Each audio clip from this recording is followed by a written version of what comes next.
नमस्कार, मैं हूं मृत्युंजय कुमार झा और weekly round up commodity special इसमें आपका स्वागत है। और आज हम आपको ये बताएंगे कि ये हफ्ता कमोडिटी मार्केट के लिए कैसा रहा और अगले हफ्ते के लिए मार्केट में क्या ट्रिगर हैं और किस तरह की हलचल अगले हफ्ते कमोडिटी मार्केट में दिख सकती है। हमारे साथ 3 खास मेहमान जुड़ रहे हैं इस वक्त। हमारे साथ हैं किशोर नारने मोतीलाल ओसवाल के, रविंद्र राव हैं कोटक सिक्योरिटीज के और अजय केडिया हैं केडिया कमोडिटी के। आप तीनों का बहुत बहुत स्वागत है खास चर्चा में। और आज की चर्चा की शुरुआत होगी क्रूड के साथ, क्योंकि इस हफ्ते कच्चे तेल ने 2.5 साल की ऊंचाई को छुआ है और ब्रेंट क्रूड का भाव $76 के ऊपर पहुंचा है। WTI क्रूड का भाव $73 के ऊपर और MCX पर भी हमने अच्छी तेजी देखी है 5500 के करीब। और इस साल अब तक कच्चे तेल में करीब 45% तक की तेजी आ गई है। क्रूड में जो तेजी आई है उसके पीछे कुछ महत्वपूर्ण वजह है, ये पहले आपको बता दें, फिर हम चर्चा को आगे बढ़ाएंगे। सबसे पहली वजह यह है कि दुनिया भर में क्रूड की डिमांड बढ़ने के संकेत दिखने लगे हैं, मिलने लगे हैं। और दूसरी तरफ डिमांड के मुकाबले सप्लाई को लेकर चिंता बनी हुई है। अमेरिका में क्रूड की सप्लाई लगातार कम हो रही है, स्टॉक कम हुआ है और अमेरिका में क्रूड का स्टॉक मार्च 2020 के बाद सबसे कम हो गया है। और आपको पता है कि अमेरिका दुनिया का सबसे बड़ा कंज्यूमर है कच्चे तेल का, लिहाजा वहाँ पर एक तो स्टॉक कम हुआ है और दूसरी तरफ पीक ड्राइविंग सीजन में डिमांड बढ़नी शुरू हो गई है, तो उसका भी इम्पैक्ट प्राइस के ऊपर दिखा है।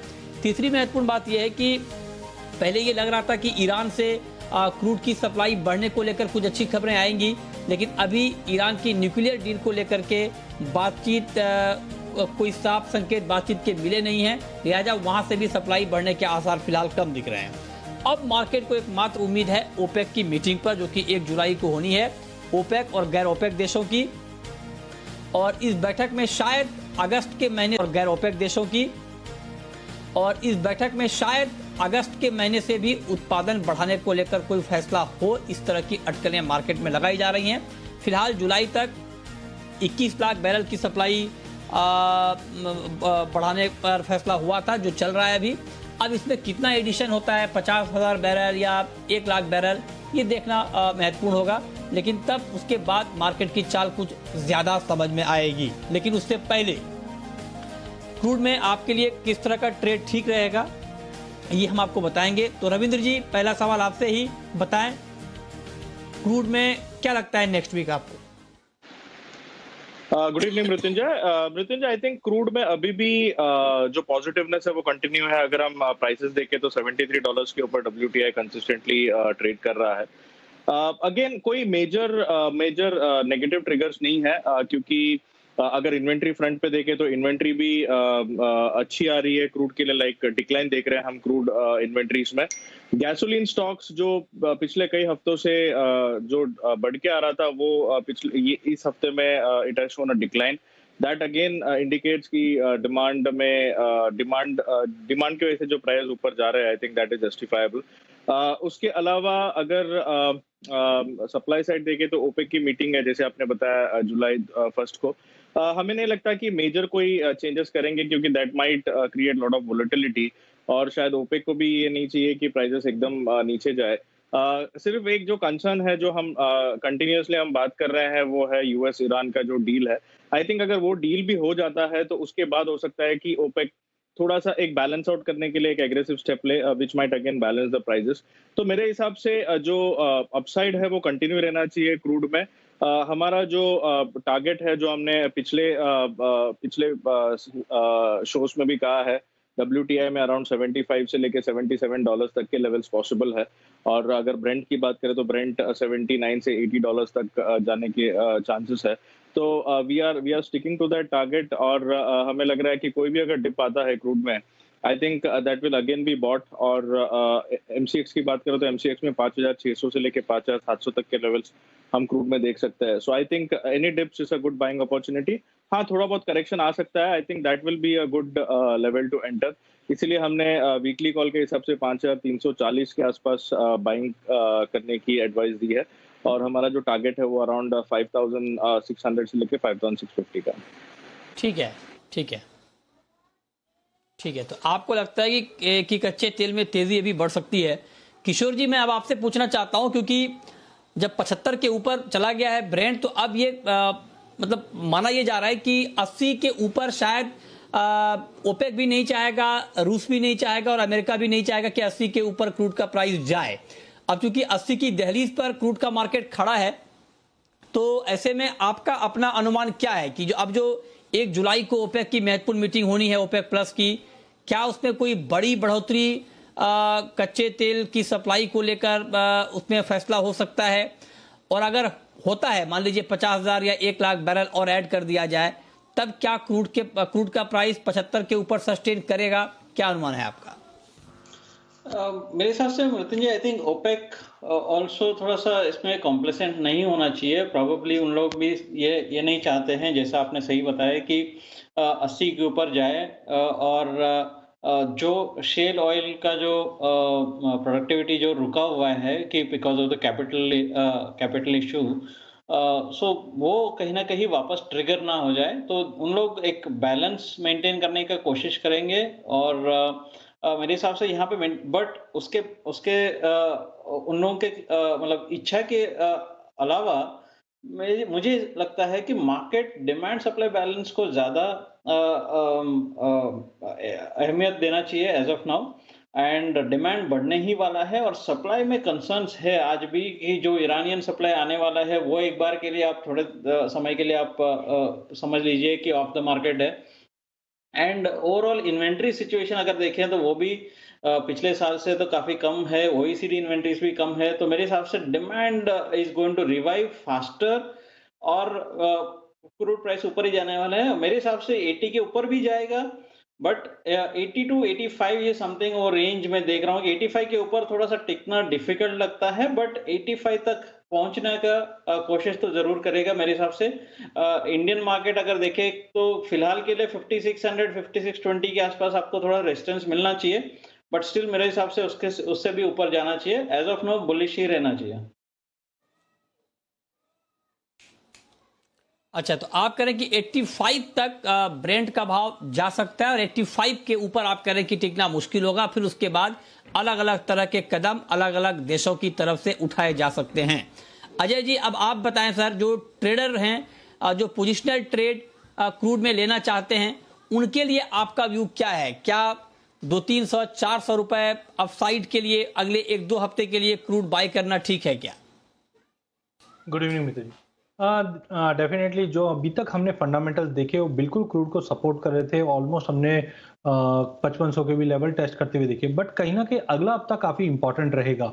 मैं लंबे बात नहीं करता, अगर मैं अगले हफ्ते की ही बात करूं तो सबसे बड़ा ट्रिगर रहेगा 1 तारीख की मीट की, और यहाँ पे पूरी गुंजाइश है कि प्रोडक्शन बढ़ाने की बात, जिस ढंग से इंडिया ने भी एक अपील की है ओपेक प्लस कंट्रीज को कि इस चीज पे देखना चाहिए। G7 पे भी ये पॉइंट उठा था कि जब हम एक तरफ इकोनॉमी को ग्रो करने की बात करें और क्रूड अगर इस ढंग से बढ़ेगा तो डिरेलमेंट होगा। इसी का एक स्टेप हमने चाइना से भी आते हुए देखा जब बेस मेटल के प्राइसेस में बड़ा जंप आया था। तो इन ऑल लॉन्ग टर्म बोलिए ये 100 मिलियन बैरल का जो कंजम्पशन है वो प्री पेंडेमिक पीरियड पे वापस पहुंच गया है, तो कहीं ना कहीं लॉन्ग टर्म सही है। बट अगले हफ्ते की अगर हम बात करें तो मुझे लगता है ओपेक प्लस की जो मीट है ये कहीं ना कहीं एक ट्रिगर करेगा। टेक्निकली भी थोड़ा ओवरबॉट दिखाई दे रहा है डेली चार्ट्स के ऊपर, तो आई थिंक थोड़ा से लॉन्ग से कॉशियस रखे। आई थिंक अगर हम 5480 या 5500 के करीब जाते हैं तो वहां पे बेच के चलिए। 5620 के स्टॉप लॉस से एक पुल बैक मुझे दिख रहा है चार्ट पे जो 5250 तक का लेवल दिखा देगा।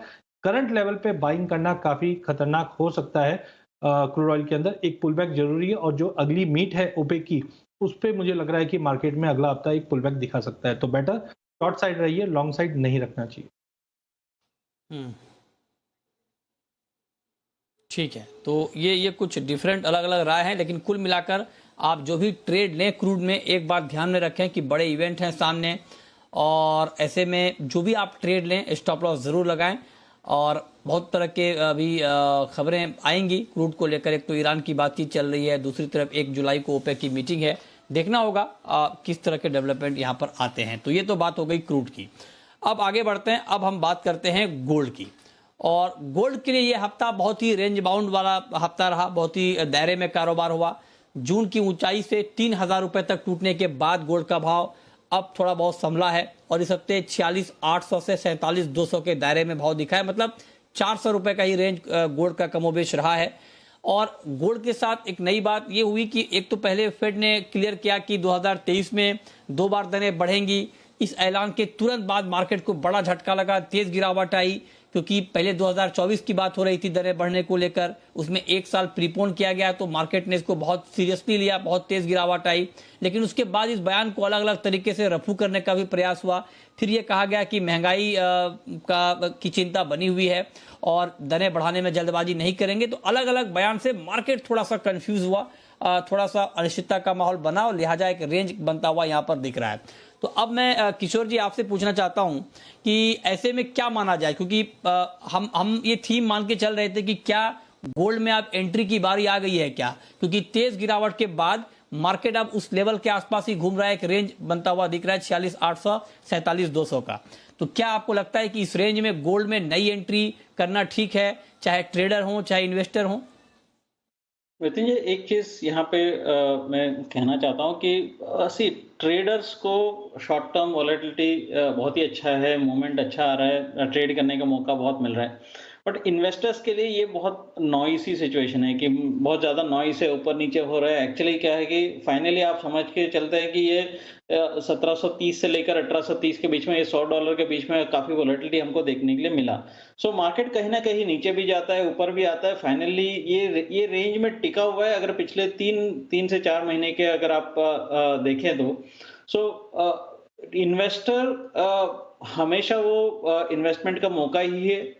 बट एक्चुअली क्या है कि जो अपसाइड टारगेट्स है, जो पहले 62,000 64,000 का जो टारगेट्स लेके चल रहे थे, वेदर वो है तो प्रॉबली नहीं, प्रॉबली हम लोग ने बीच में एक डाउनवर्ड रिवाइज किया था कि 58,000 का टारगेट्स तक डाउनवर्ड रिवाइज किया था।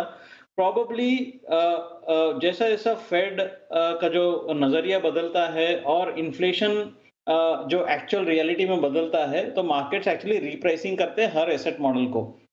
मेरे हिसाब से इन्फ्लेशन बहुत ही जल्द जो एक्सपेक्टेड है उससे ज्यादा बढ़ने वाला है, और मुझे नहीं लगता है कि ये ट्रांजिटरी इन्फ्लेशन होगा, ये एक्चुअली बहुत सीरियस इशू होगा अगले 2 साल में। तो there will be a loss of value in fiat currencies. तो मेरे हिसाब से gold as a portfolio, gold as an investment बहुत जरूरी है, होना ही चाहिए। और अगर किसी ने नहीं लिया तो अभी भी ले सकते हैं, उसमें कोई दिक्कत नहीं है। सेकेंड थिंग इज कि यहाँ से लेना चाहिए कि नहीं है, वो ट्रेडर का कॉल है। तो मेरे हिसाब से यस, शॉर्ट टर्म के लिए थोड़ा तेजी है, but it is a range bound market. आपने जैसा पहले कहा है कि ऊपर में अपसाइड आई थिंक प्रॉब्ली आपको 48,200 के आसपास आपका काफी रेसिस्टेंस आ जाएगा। नीचे में आपको 46,780 और 46,300 350 के आसपास आपको थोड़ा सपोर्ट्स मिल जाएंगे। तो मेरे हिसाब से एक रेंज बाउंड मार्केट है। नीचे के लेवल पे जहां पे भी क्लोजर टू 46,000 आप खरीद के चल सकते हैं, क्लोज टू 48,000 48,200 के आसपास आप इक्वाली करके चल सकते हैं। एज ऑफ नाउ नीचे के लेवल पे बाइंग करने का मैं सलाह दे सकता हूं। ओके, तो आप कह रहे हैं कि नीचे के लेवल पर बाइंग करना गोल्ड में ठीक रहेगा। ट्रेडिंग के पॉइंट ऑफ व्यू से, पोजिशनल ट्रेड के पॉइंट ऑफ व्यू से आप बताएं रविंद्र जी, अगले हफ्ते गोल्ड का प्राइस का टारगेट क्या होना चाहिए, क्या टारगेट ध्यान में रखकर ट्रेड लें? मृत्युंजय, गोल्ड में अगर देखें तो 1760 का एक मल्टीपल सपोर्ट है, क्योंकि काफी बार I think almost to be precise 3 बार प्राइस 1760 से रिवर्स हुआ है। चार्टिकली एक बुलिश बेल्ट होल्ड पैटर्न बना है, तो पॉसिबिलिटी है कि 1820 1830 तक का एक रिवर्सल आ सकता है गोल्ड में। ये वीक थोड़ा सा इनडिसिसिव था, काफी रेंज बाउंड था, क्योंकि after the Fed event Jerome Powell का स्पीच ने थोड़ा सा काम किया मार्केट्स को, लेकिन उसके बाद जो भी एफओएमसी मेंबर्स के स्पीचेस थे, I think those were pretty mixed. कुछ बोल रहे थे कि टेपरिंग जल्दी होना चाहिए, कुछ बोल रहे थे कि they can be postponed for some time. So I think थोड़ा सा मिक्स्ड है, लेकिन आई थिंक आगे का जो चाल है वो डॉलर इंडेक्स के मूव से ही पता चलेगा। डॉलर इंडेक्स अभी भी थोड़ा सा एडमेंट है टुवर्ड्स 92 लेवल्स। अगर उसमें करेक्शन आता है तो गोल्ड को एक अच्छा खासा बूस्ट मिलेगा ऊपर के लेवल्स पर। लेकिन having said that, I think 1760 बहुत क्रूशल है। अगर एमसीएक्स की बात करें तो 46,300 इज वेरी क्रूशल सपोर्ट। अगर वो ब्रीच हो जाता है तो फिर 45,500 45,400 तक के भी लेवल्स हम फिर से देख सकते हैं गोल्ड में। तो मेरे हिसाब से जब तक कि 1760 होल्ड है, नेक्स्ट वीक के लिए बाइंग इस एडवाइजेबल। 1730 का एक स्टॉप लॉस होना चाहिए। और एमसीएक्स की बात करें तो 46,700 600 के आसपास बाइंग किया जा सकता है। 46,300 का एक स्टॉप लॉस होना चाहिए। और ऊपरी लेवल्स पर आई थिंक 48,380 का एक रेजिस्टेंस है, अगर वो निकल जाता है तो फिर 48,900 तक भी प्राइस आ सकता है। तो I take two targets, first is 48,380 और उसके ऊपर 48,800 48,900। सर ओके रविंद्र जी, समझ गया। आपके दो टारगेट हैं गोल्ड पर। आपने कहा कि अलग अलग टारगेट के लिए गोल्ड में ट्रेड लेना चाहिए। रविंद्र जी, अजय जी, अब मैं चांदी पर आपसे व्यू पूछना चाहता हूं। सर अब चांदी की बात करते हैं हम, और चांदी में निचले स्तरों पर कुछ बाइंग दिखी है। 68,000 के नीचे चांदी में बाइंग लौटी है और 67,500 के करीब चांदी में अच्छा सपोर्ट दिखा है। आप जरा बताएं, हालांकि जून की ऊंचाई से करीब 5,000 रुपए तक चांदी के दाम कम हैं, क्या चांदी में कुछ तेजी की गुंजाइश ज्यादा दिख रही है कंपेयर टू गोल्ड, और चांदी में आपको लगता है कि अच्छी बाइंग भी बन सकती है? देखिए, मैं अगर अगले हफ्ते की अगर बात करूं, सबसे पहले तो पिछले हफ्ते में जो हमने बड़ा फॉल देखा उसके बाद मार्केट कंसोलिडेशन जोन में है एज ऑफ नाउ। जब तक प्राइस 26-40 के ऊपर नहीं निकलता है, आई थिंक मार्केट एक दायरे में ही चलेगा। जो डोमेस्टिक मार्केट के अंदर हम पकड़ के चल सकते हैं कि 70,000 से लेकर 66,000 बड़ा रेंज है, क्योंकि वॉलिटिलिटी रहती है। But overall long term I think 66 66.5 का जो रेंज है वो बहुत अच्छा रेंज है। बाइंग लॉन्ग टर्म के लिए करके चलिए। बट बिल्कुल अगले हफ्ते की बात करें तो मुझे लगता है डॉलर इंडेक्स में अभी भी 92 के करीब है। गोल्ड सिल्वर रेशियो में थोड़ा सा टिल्ट डाउन है, जो कहीं ना कहीं चांदी को बूस्ट करेगी जरूर। तो आई थिंक कि अगले हफ्ते का अगर व्यू लेके चलूं मैं, तो जब तक 69,500 का लेवल ब्रीच करके होल्ड नहीं करती है चांदी, मार्केट एक दायरे में रहेगी। कोई बड़ी बाइंग करनी है तो फेज बाय फेज आप उसको धीरे धीरे एक्यूमुलेट कर सकते हैं, चाहे सोना हो या चांदी हो। बट इमीडिएटली अगले हफ्ते के अंदर मुझे नहीं लगता ये रेंज ब्रेकआउट करेगा, बिकॉज काफी इंपॉर्टेंट डेटा भी आने हैं। और एक तरफ हमने देखा इकोनॉमी की जो ग्रोथ दिखाई दे रही है, उसके चलते गोल्ड और सिल्वर में जो फॉल आना था वो आ चुका है। अब ये कंसोलिडेशन फेज है। तो आई थिंक अगला हफ्ता जब तक 69,500 का लेवल नहीं तोड़ता है, पॉसिबल है आप 66,800 66,600 का लेवल एक बार दिख जाए, वहां पे आप बाइंग करके चलिए। एज ऑफ नाउ मुझे लगता है कि बेटर सेल ऑन रैली करके चलिए जब तक 69,500 का लेवल चांदी नहीं तोड़े। हाँ, लॉन्ग टर्म जो हम 3-4 महीने की बात करें, मैं अभी भी मेरे जो लेवल्स है 83,000 जो दिवाली तक या ईयर एंड तक की बात कर रहा हूं, वो अभी भी वैलिड है, आराम से मिलेगा, क्योंकि फंडामेंटल्स ओवरनाइट कोई चेंज नहीं होते हैं। अब बात करते हैं बेस मेटल की, और मेटल को लेकर ओवरऑल खबर यह है कि आने वाले वक्त में मेटल की सप्लाई बढ़ सकती है। चीन कॉपर, जिंक और एल्युमिनियम की सप्लाई बढ़ा सकता है। चीन नेशनल रिजर्व से मेटल की सप्लाई बढ़ाएगा। हालांकि कई सारे मेटल ऐसे हैं जिसकी सप्लाई डिमांड के मुकाबले कम है। जिंक की सप्लाई को अगर देखें तो अप्रैल में ग्लोबल जिंक मार्केट में 26,900 टन के आसपास की डेफिसिट दिखी है। तो मैं आपसे पूछना चाहता हूं किशोर जी कि अगर डिमांड के पॉइंट ऑफ व्यू से बात करें तो आप तो चीज़ें ठीक हो रही हैं, हालात ठीक होते दिख रहे हैं, तो क्या मेटल की डिमांड बढ़ सकती है क्या? पहला सवाल।